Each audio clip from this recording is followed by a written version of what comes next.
Kwa majina anaitwa Dr. Nicholas Mawazo, ni mstahiki meya manispaa ya Kibaha. Leo tukio la leo nimekuja kuchukua na kurudisha fomu ya kuomba nafasi ya mwenyekiti wa ALAT Taifa.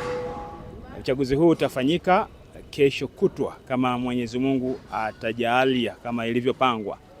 ALAT ni chombo ambacho ni chombo kinachosimamia serikali za mitaa. Kwa maana hiyo chombo hiki ni muhimu sana kwa maendeleo ya nchi yetu.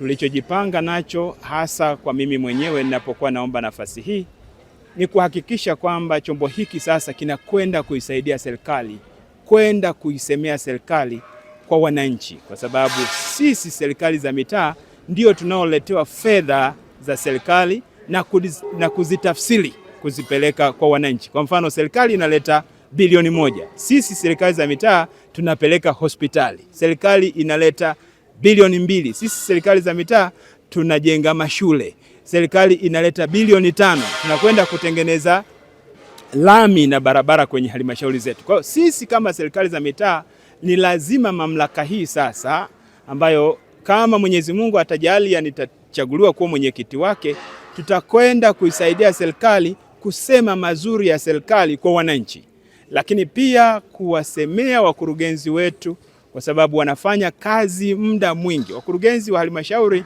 wanafanya kazi muda mwingi, usiku na mchana hawalali, wanahangaika na matatizo ya wananchi. Kwa hiyo tuwasemee, ikiwezekana serikali pia itambue uwepo wa hawa watu muhimu ambao ni injini kwetu sisi watu wa serikali za mitaa.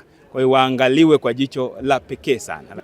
Halmashauri nyingi zina changamoto kama unavyojua, lakini chombo hiki cha ALAT kama nilivyosema kinakwenda kuunganisha wananchi pamoja na serikali yao. Kwa hiyo kina nafasi kubwa ya kwenda kuzungumza na wananchi, lakini pia kama sehemu ya serikali, maana ALAT ni chombo cha serikali, kiende pia kipeleke mazuri ya serikali kwa wananchi. Kwa ndio maana ninasema ni kiunganishi kizuri sana kwa wananchi. ALAT ya mwaka huu sasa ni ALAT yenye mafanikio, inakwenda kuwa ni ALAT yenye mabadiliko makubwa, inakwenda kuwa ALAT yenye kutafsiri sura na maendeleo ya nchi yao. Kwa hiyo wategemee mazuri kutoka kwangu kama mwenyekiti ninayeomba nafasi hii. Wajumbe, naomba mnipigie kura za ndio, unipe kura za ndio, waheshimiwa wenye viti wote wa halmashauri zote nchini, lakini pia wakurugenzi wote wa halmashauri zote nchini.